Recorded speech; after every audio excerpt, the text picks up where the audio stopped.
Throughout history, people have huddled together for the purpose of posing for photos, trying to capture a moment in time that says 1,000 words. Obviously, not every photo tells a happy story, though. In these cases, people pose next to disturbed killers that would have their secrets exposed to the public later on. The lucky ones are able to look back in shock, now realizing the person they posed with was a heinous criminal. For others, their fate turned out to be much worse. Number 5. The Moors murders refers to a killing spree of 5 minors that occurred in Manchester, England between July of 1963 and October of 1965. The details of these crimes are too graphic to discuss, but apparently Ian Brady and his wife Myra Hindley were responsible. There's no sure way to tell if one was more at fault than the other, but according to the couple's statements, Ian played a slightly more significant role in the murders than his wife. However, that's not to say that she wasn't at fault to some extent. The couple allegedly carried out a dark fantasy and eventually saw the act of killing as a hobby or sport. On October 6, 1965, Ian and Myra tried to pull David Smith into their circle of violence. Ian offered a practical demonstration so that David could see the process for himself. Ian lured in a victim named Edward Evans and attacked him with a hatchet in front of David, eventually taking the victim's life. David was understandably shocked and horrified. He returned home and made a call to local law enforcement the next morning. He provided a statement detailing what he had witnessed and provided police with Ian's address. Officers arrived at the home of Ian and Myra where they found Edward's remains. The couple was arrested and later linked to several more murders in the area. Many years after the couple's crimes, their trials and eventual deaths, a series of photos collected from Myra's personal photo album were released to the media. This particular photo shows Maureen, Myra's younger sister, posing with the couple to their left. While she isn't exactly wearing a huge smile, she's clearly not in fear.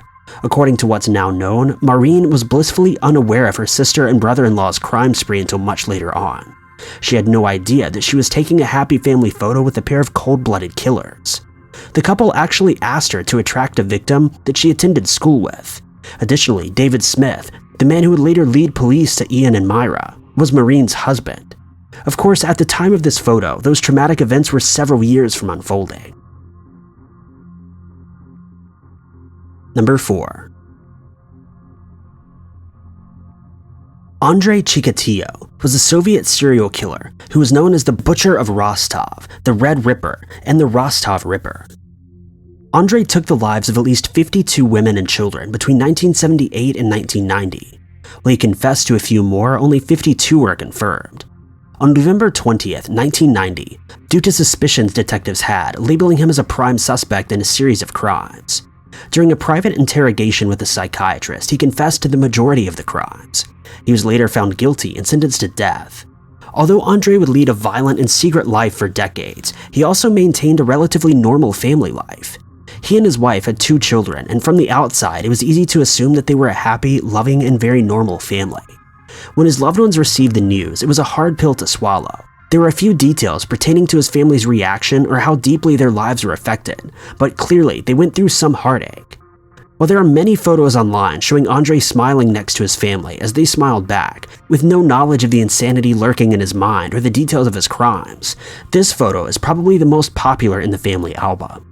It shows Andrei holding his son, Yuri, as they both sport a grin. It goes without saying that his young son didn't have any information about how horrible his father truly was, so it begs the question, why is this particular photo so compelling? To put it simply, this photo shows that a child doesn't have to witness the actions of their parents to eventually mirror them. While Yuri spent much of his life without a drop of knowledge concerning his father's actions, he soon followed a similar path as he grew older.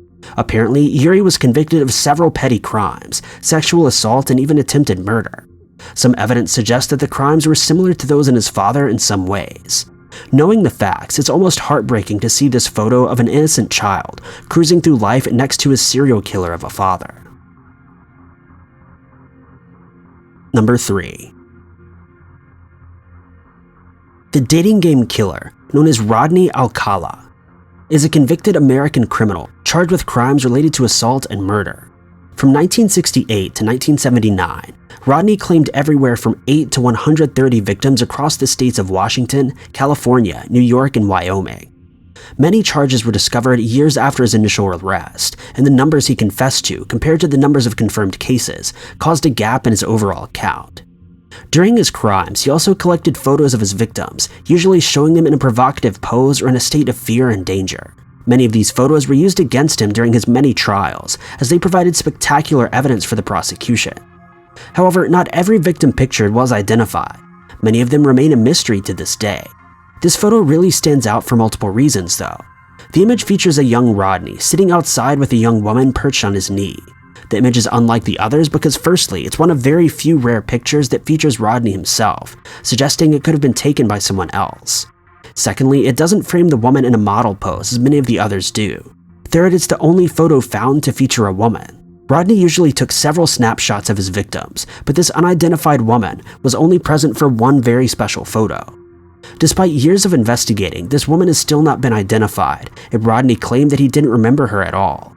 Considering her cute, playful expression, it's obvious that she wasn't aware of Rodney's previous crimes or his intentions that he had for her. Since his photo is a puzzling mystery, we don't know much about the context behind it, but from the evidence, the statements of over 100 witnesses, and Rodney's own confessions, we can assume that he manipulated this woman into trusting him, which makes her innocent smile that much more unsettling. Although the chances are slim, there's still hope that this woman somewhere may have gone unharmed. Number 2. Sadly, this is yet another case in which an innocent victim posed for a selfie with someone that would ultimately take their life. In 2019, when 24-year-old Darren Bonner went out of town with his employer, Richard Spottiswoode, along with his employer's girlfriend on what was supposed to be a fun weekend getaway which aimed to bring Darren and his boss closer together as friends and business associates. That was not what happened at all, though. The trio started their night as expected, sharing drinks and laughs as the sun went down. The group took a photo together to document their joy.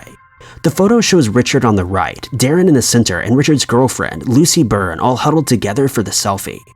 Their expressions tell a story of good times, friends, and bright futures. Nothing on their faces even shows a hint of evil or violence, but just a few minutes after the photo was taken, Richard charged toward Darren and tackled him to the ground.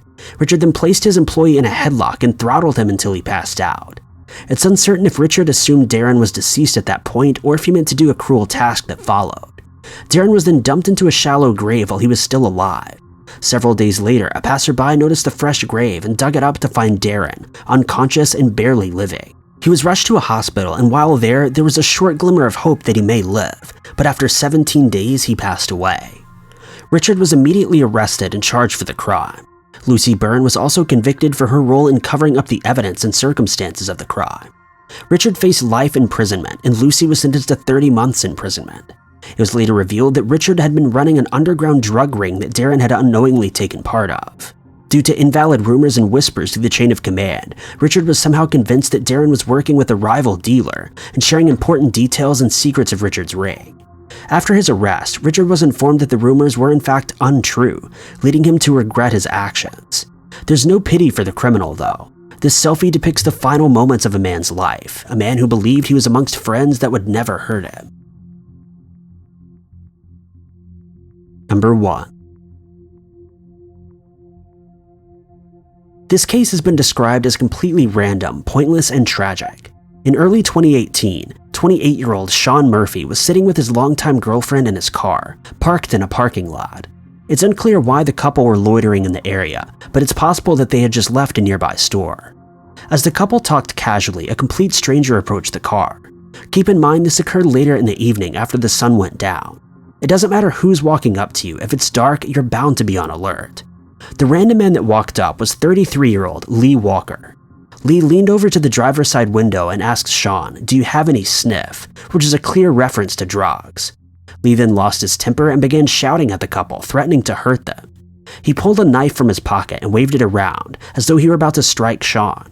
The driver's girlfriend accidentally pocket-dialed Sean's phone and left a voicemail, in which she can be heard instructing Sean to snap a photo of the assailant. The message ended abruptly, and what followed was nothing short of shocking. Lee attacked Sean as he tried to drive away, darting into the window and plunging his weapon into Sean's torso. Lee fled the scene immediately afterward, and Sean's girlfriend held him in her arms as she dialed 911 and explained the emergency. The victim passed away in the arms of his lover, striking a thorough investigation into the crime. Luckily, it seemed as though Sean was in fact able to snap a photo before he met his fate though. The image showed Lee standing outside of the car. He was later arrested, and despite denying the accusations at first, he later confessed to the photo after it was discovered. Additionally, the image was used against him in trial. If Sean hadn't been able to take a snapshot of Lee, he likely would have never been brought to justice, and in theory would have gone on to commit even more wicked crimes. Although he didn't know it at the time, Sean was not only taking a photo of a killer, but his own killer at that. Thank you guys so much for watching. If you enjoyed this narration, maybe consider checking out my personal channel at youtube.com/ty_knots. And if you like this video, click that like button, subscribe, and click the notification bell to keep up to date with all of our future uploads.